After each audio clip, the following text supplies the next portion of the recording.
Thank you, everyone, for coming. I'm here with two wonderful panelists.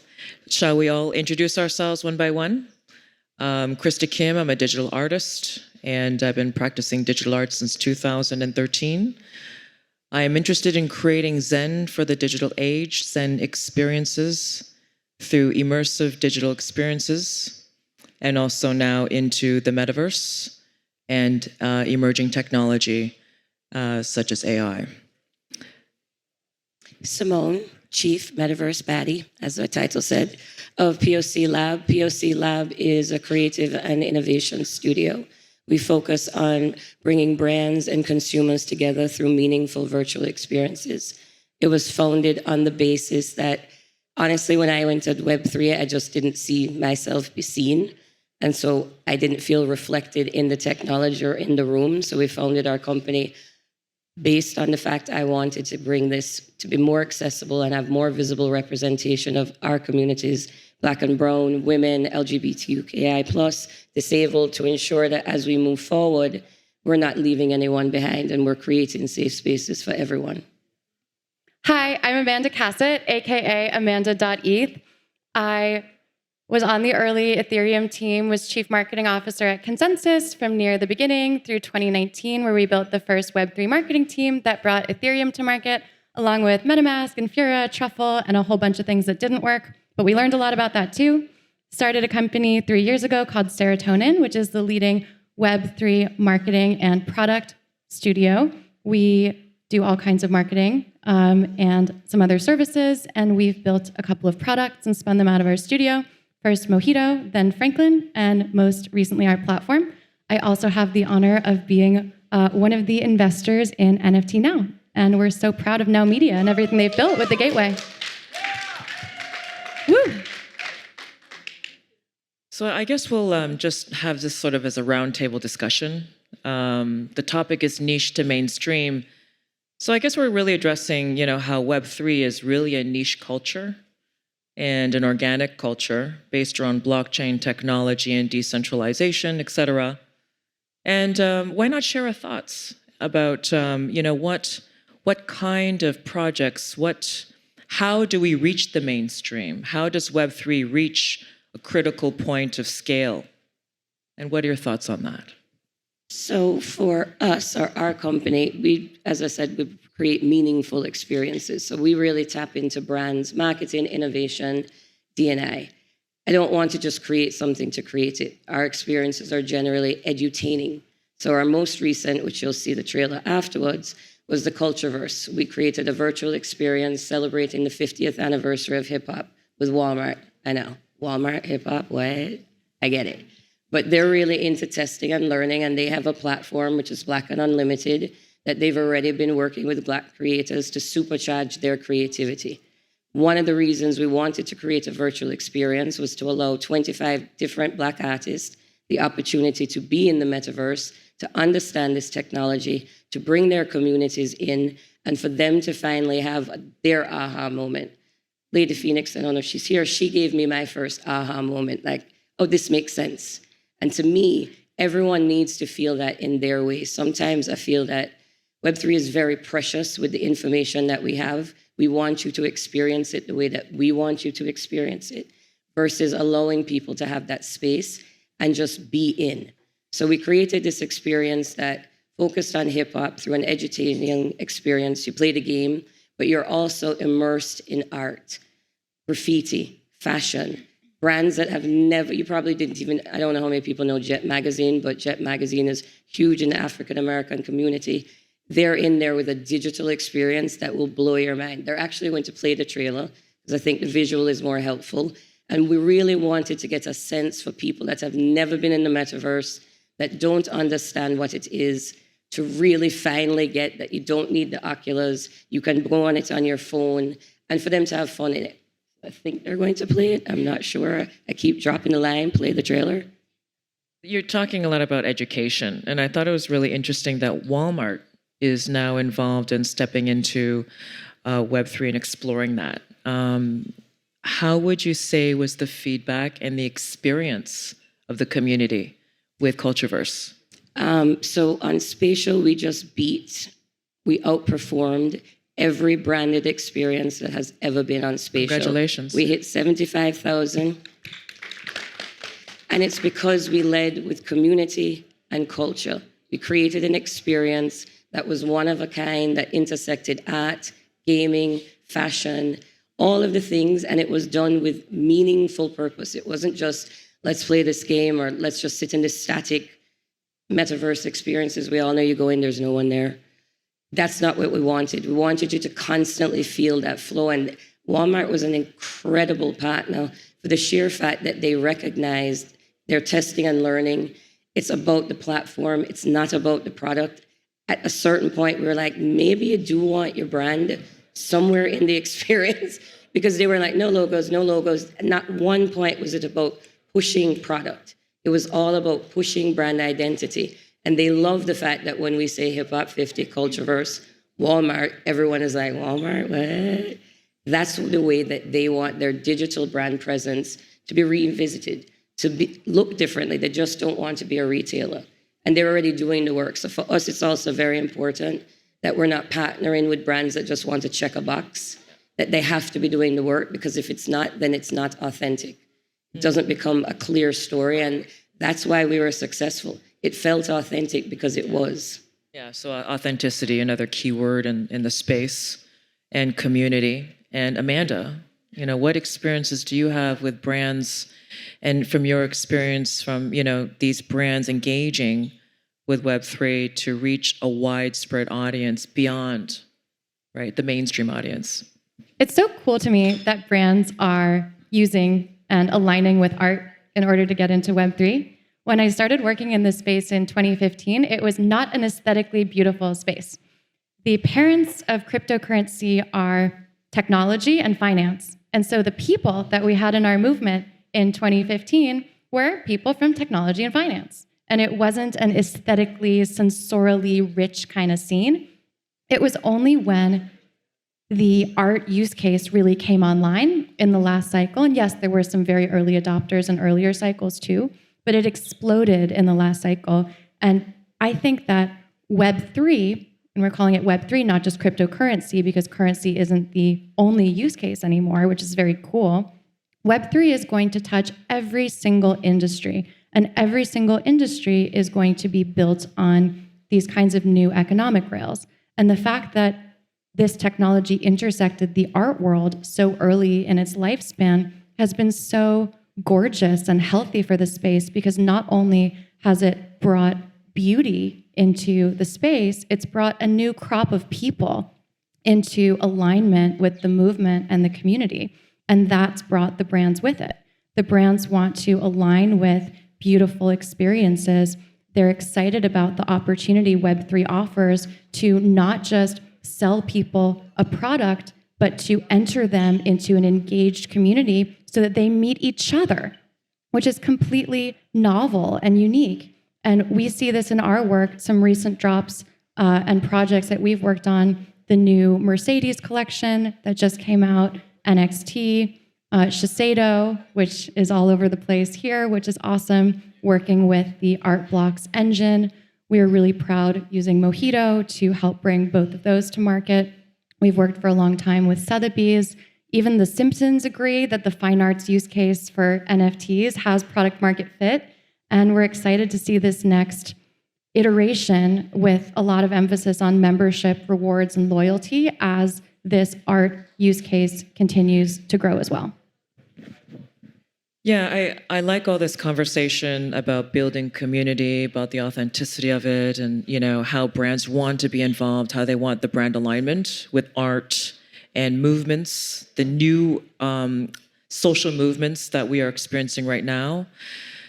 But I also look at the mainstream perception of crypto. With FTX and SBF, he's going to go to jail forever, I hope. And we all of these negative news stories in the news cycle that really make people have a negative connotation with NFTs, and therefore associate that with Web3. there's a lot of work to be done to erase those negative connotations. And, one of the ways that I think is effective is by, yes, creating these amazing, cultureverse and, these kinds of incredible moments, right, that promote Black history and culture, period. But what about health and wellness? So health and wellness, we're experiencing, this mental health crisis around the world.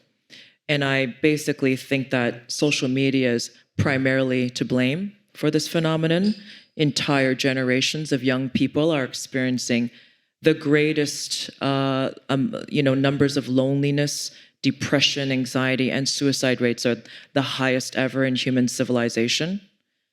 So why not harness, these scalable potential solutions to deliver mental health, therapies and programming through the power of AI, through bringing people together in the metaverse in ways that are accessible and scalable. So that's something that I'm really interested in, because I believe that if you create a use case that brings humanity a solution to a very epic problem, that's how you're going to have niche to mainstream.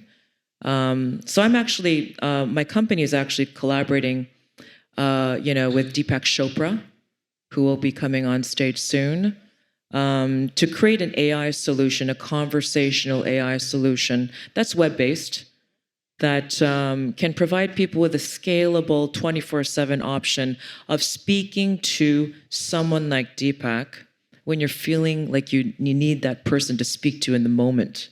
Because a lot of people, when they have a problem, they find it inhibitive because it's expensive. And they just don't have the time, or their therapist can book them 3 weeks from today. So there's always roadblocks from getting mental health solutions or help. Why not have that solution through AI? Why not go into the metaverse for group therapies, coaches? People can give you wisdom and advice with life experience, because the human condition, human suffering, there are a lot of common elements and stories and wisdom that we can all relate to, right? So that's something I'm interested in as well. Aloe also did something similar to that, where they had the meditation. So it was over 1 million people came together and meditated together in the metaverse. So I think there's a lot of very useful use cases to show the importance of this technology. I think what happens is, and I was on a panel with Chris Lyons yesterday, and he said something that felt very relevant. He was in the music industry. They worked with MP3s. He had never been to an MP3 conference. We're all at Web3 Everything is Web3 first. We lead with the technology, the names, the terminologies first. It should be invisible. I hope next year that we don't say anything Web3, that we don't need to mention an NFT, that we are just creating the solutions and making it easier for people. At the end of the day, most people don't know how this works. What they do know is what it does for them, that it makes their life easier. What we're trying to do is make your life easier and have your ownership. So now you can also control your life versus it being controlled. But right now, where we are in the technology, we've led too much, which I do think is hindering the idea of mainstream adoption, because, as my auntie says, she never knew there was a Web 2. So how could she possibly know about a Web 3? What is that? No one walked around like, hey, Web 2, how you doing? Hey, Web 1. No one said it. So now we're saying Web 3. And again, you're fundamentally asking people that didn't know there was a 2, let's get on Web 3. We just need to build, and I think everyone here is trying to build. I mean, today, when I walk through the gateway, this is how you bring mainstream adoption. You change people's mindset. You can no longer look at art and say digital art is not valuable. If you walk through any of these experiences, the emotional relevancy, the way that you are connected to it, now change the way that you look at digital art. These are the experiences that will do that. Immersive, I'm clearly very bullish on the metaverse.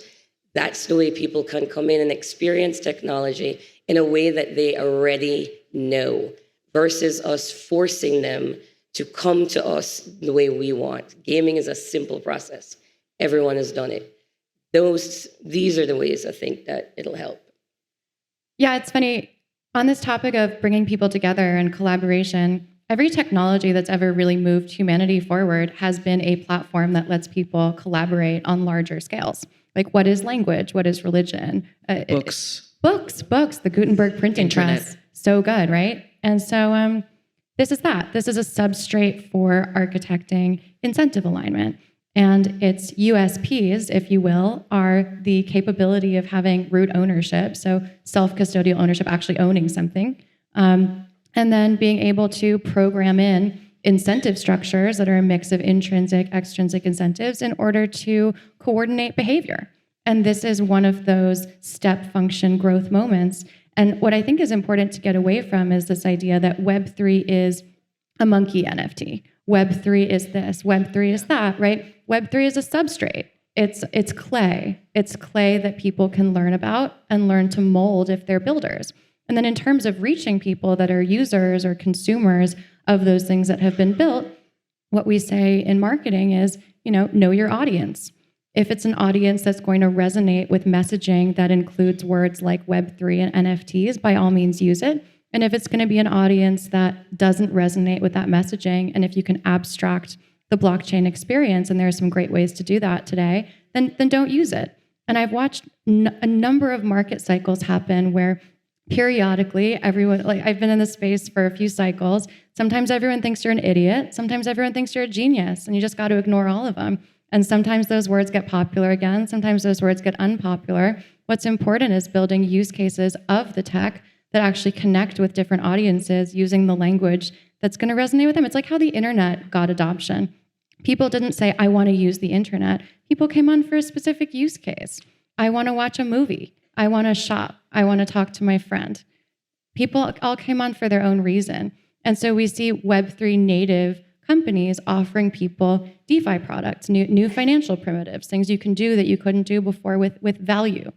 We see artists that already have big fan bases bringing those communities into Web3, and those people are coming in because they care about that art.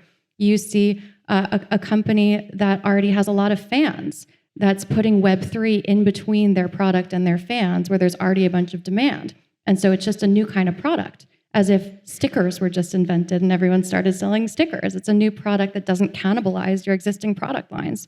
So it's amazing for brands. So whatever those use cases are, and they're going to evolve, it's going to be all those different capillaries that bring people into the ecosystem, and also kind of that aorta and that superhighway of crypto asset investment. I think that the conversation also has to go beyond, just the commercial aspect of the architecture. I think that Web3 right now has a unique opportunity and actually will scale because of AI. And here's my explanation. The threat of AI is real. When I was at TED, in the summertime, I think it was June, I was in Vancouver and I, gave a talk on Web3. Yatsu was with me, Kevin Awoki. And a lot of the talks for this year's TED was centered around the threat of AI, which is a very valid point. The threat of AI to hijack your likeness, your assets, your IP, hijack our lives. And then not only that, but completely dispel what is real versus what is fake. I'm talking about everything that you see in the media post-AI is fake because you don't know if it's real or not. So how do we solve that problem? Blockchain, cryptography. We need a layer of truth that will protect and verify our identity, our assets, everything, our IP. And I think that what we need to think about is the redefinition of personhood, of our digital identity. By connecting our heartbeat, which is a unique algorithm to every one of us, and recording that in the blockchain, we are therefore creating a key that is an immutable identifier of your personhood, a heartbeat signature. So when you create something, you can basically sign it with your heartbeat. And when you're on a podcast, or if we're on, YouTube or something, I can verify with my heartbeat that that is my likeness. That is me. I verify this. So that when AI starts churning out all these deepfakes, whatever does not have a heartbeat verification of the person that's being depicted in the video is fake. Doesn't that make sense? Is that not real utility that will actually be a mainstream, it compels people to use it because it's protection against AI insurgency. Yes. So the company that I'm collaborating with is called Tenbeo, Tenbeo. They're based out of Brussels.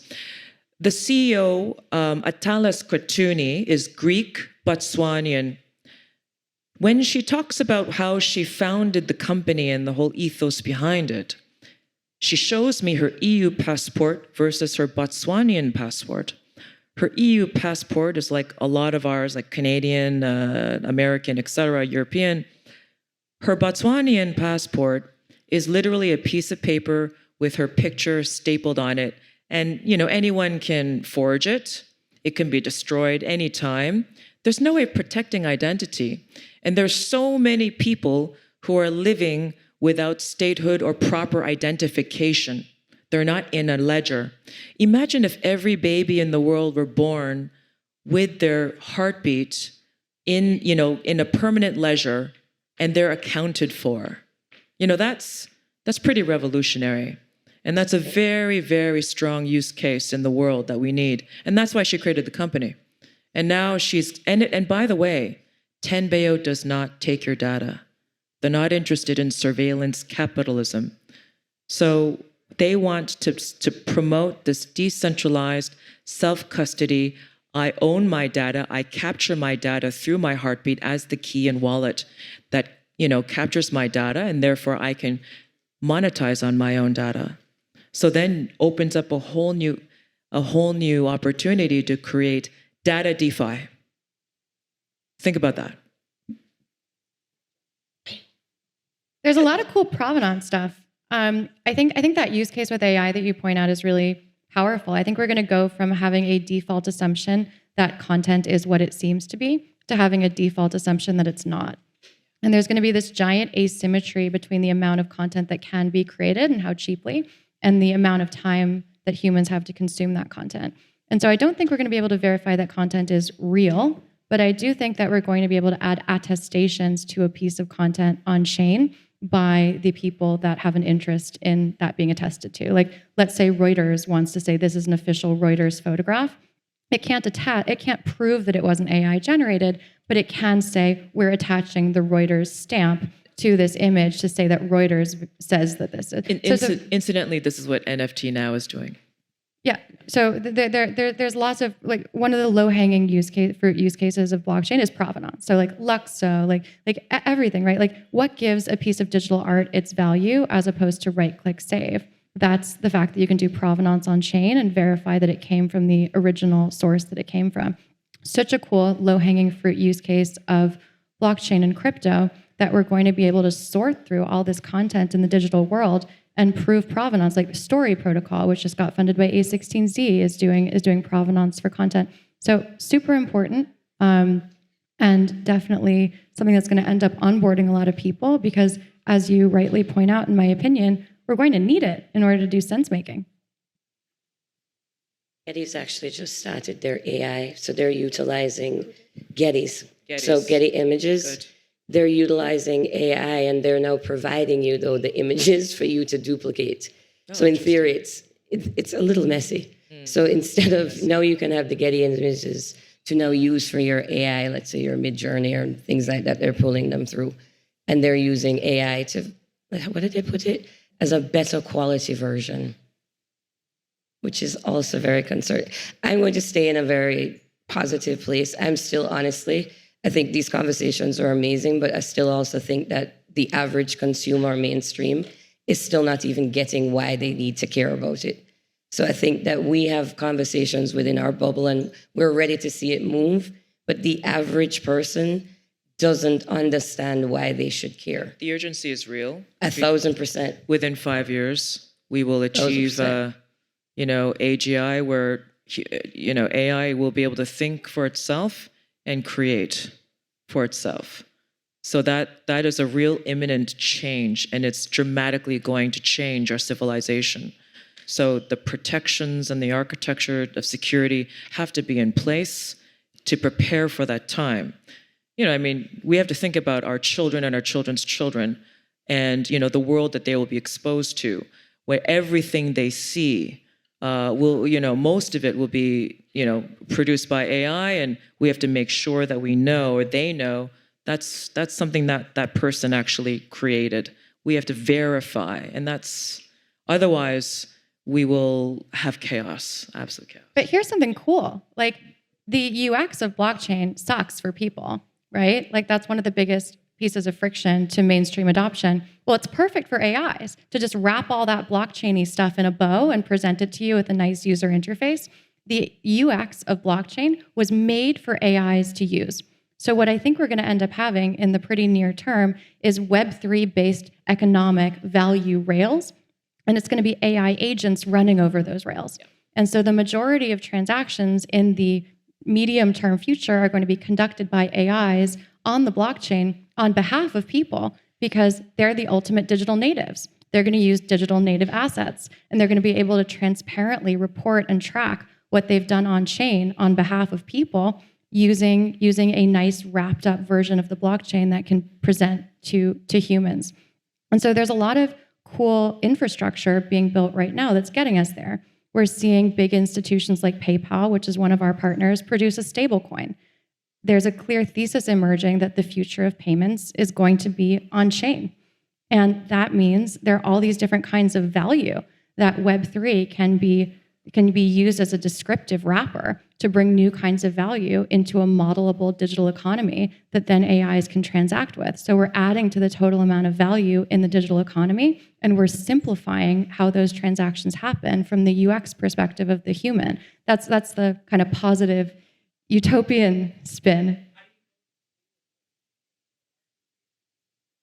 So for PayPal, it's backed. So there are different mechanisms for stablecoins. So you can do an algorithmic stablecoin. Sometimes that works, sometimes it doesn't.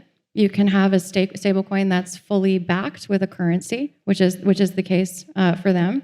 And so you can prove your reserves. You can actually have someone verify that you have the reserves of that fiat currency to back it up. And there are other mechanisms, right? There's rebasing currencies. People are using the Web3 primitives to come up with all kinds of different stable, smooth, flat assets. Would you say that there is a crypto revolution afoot, Amanda? I would. Isn't the revolution already started? So I guess that would also be a catalyst for mainstream adoption. So honestly, I think until we show them the reason why, again, the conversations get very esoteric, they need to understand. Right now, everyone is on their phone. They're giving their data away. They're okay with it. What is that tipping point? You're all okay with it. Everyone has literally checked the third-party box. That is power. That is the power. And we are not connecting that reason that you should now stop to what we're telling you. There is a disconnect, and there's connectivity in certain pockets. So yes, crypto use case, here. But the overall massive shift, when you really have that moment where everyone's like, okay, is all about value. In the financial sector, there's lots of proof value. If I'm Jamaican, sending money back home is very difficult. It's easier now. So the tipping point's UX. Like, look at what happened when Apple decided to send everyone a push notification all at once saying, do you want to press this button to stop sharing all your personal data with Facebook? And they did that because they control the hardware, and they were competing with, called Facebook at the time, they were competing with Facebook. And so many people pressed that button that Facebook lost billions in market cap that week because they simplified the choice to opt into privacy into one button. And so these kinds of outcomes, like privacy protection, if you're just exhorting people moralistically about why they should do things that are complicated, that's going to be pretty frictional. But if you just clean it up into a nice UX'd out button, like people like that. Make it very simple for people to self-custody their data, because data is oil, data is power, Right now, we are giving it away.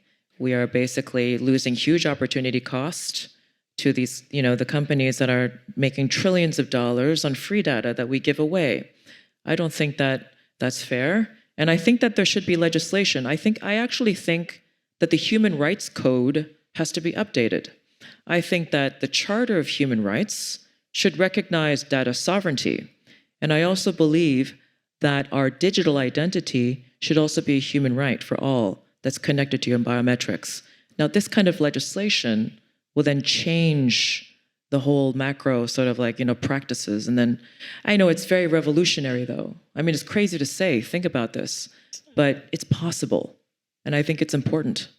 I think we're going to end up seeing large language models, which are the things that you're using when you're using like ChatGPT, that's a proprietary large language model and you're feeding it when you put data in there. But there are also even big companies pursuing open source LLMs. Like actually Meta is pursuing an open source driven LLM strategy. And so what that means is theoretically, open source is going to compete with proprietary LLMs.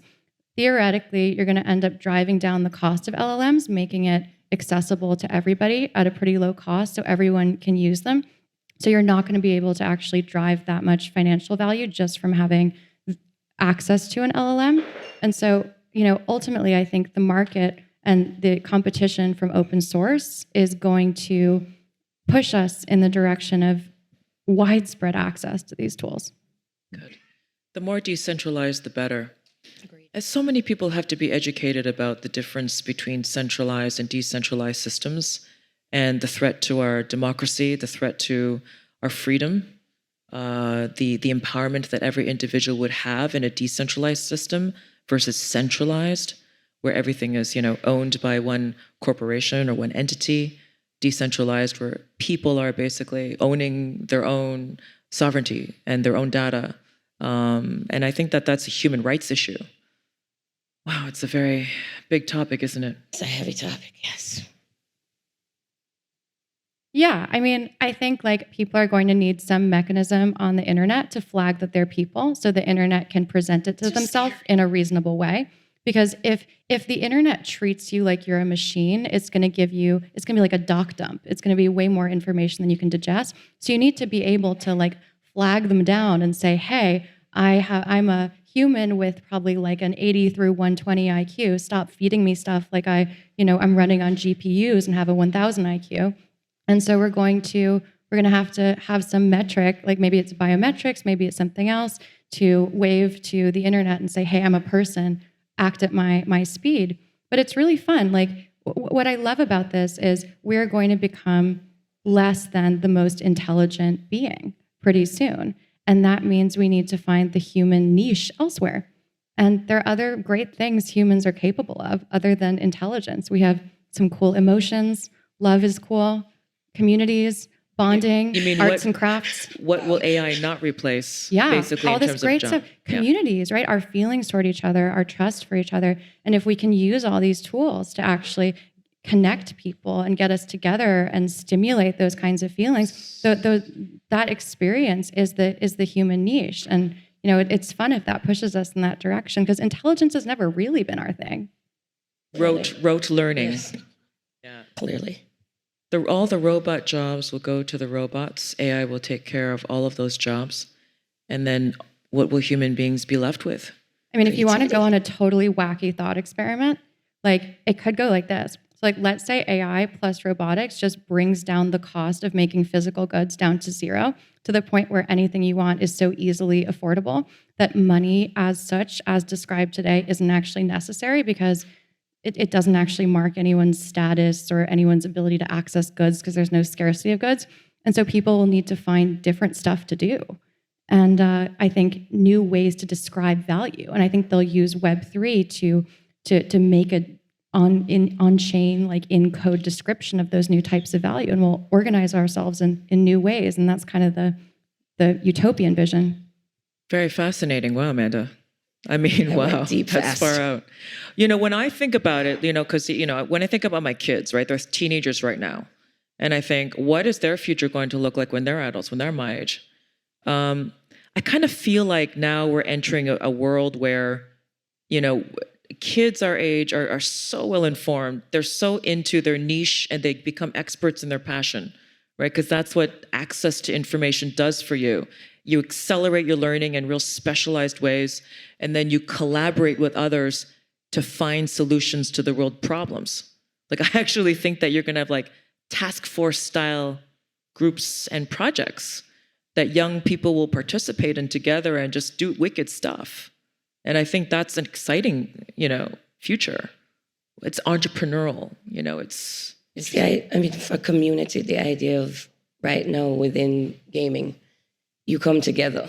Roblox numbers, and the reason their numbers are so high is because kids are meeting each other there. They're not meeting each other outside. So the idea that, I'm obsessed with the idea of AI and the convergence between 3D assets, gaming, what AI will do from a creativity standpoint. I'm not quite ready to take on the humanist standpoint. I'm a humanist, not a technologist. So in certain conversations that you're having, it makes me a little uncomfortable. I won't lie.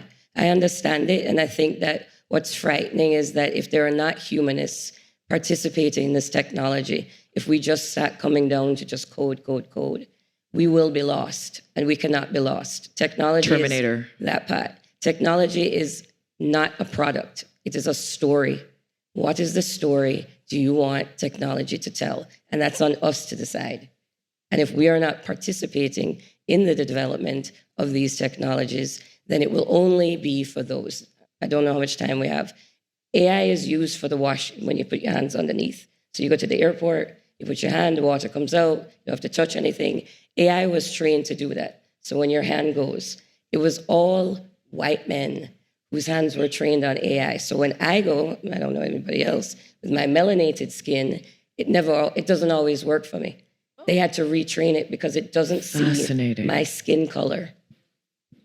And I don't know anybody else who's had that experience, but I would be looking at people with white skin and they would do it. And I'm like, well, why is mine broken? It's not broken. It's not seeing me. And that is the problem with technology. It has to see all of us. And we need to be looking at it from a human standpoint, not just a coded standpoint. Yeah, he's going to play the front trailer. Which is clearly.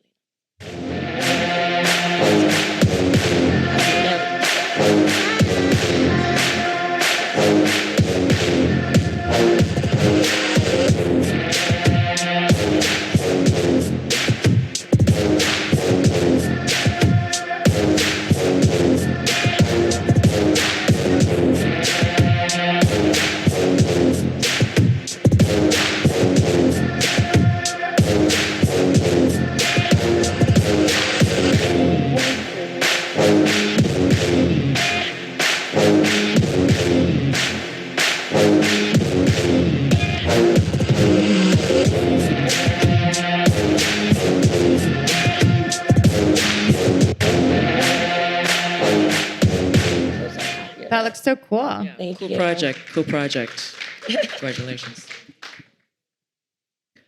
Should we wrap it on up? You're looking at me. You want me to say something to wrap it up? I love the thing about expanding human creativity. There's this idea of like the closing of the Western frontier. Some Americans got all the way out to California, and then it's over. What do we do now? Well, when you're building using this substrate, you're not bounded by physics or the material world. So the potential to create stuff is limitless. And people of any sort, anywhere in the world, can create it without having special access to Silicon Valley, without having to knock 3 times on some door and get permission.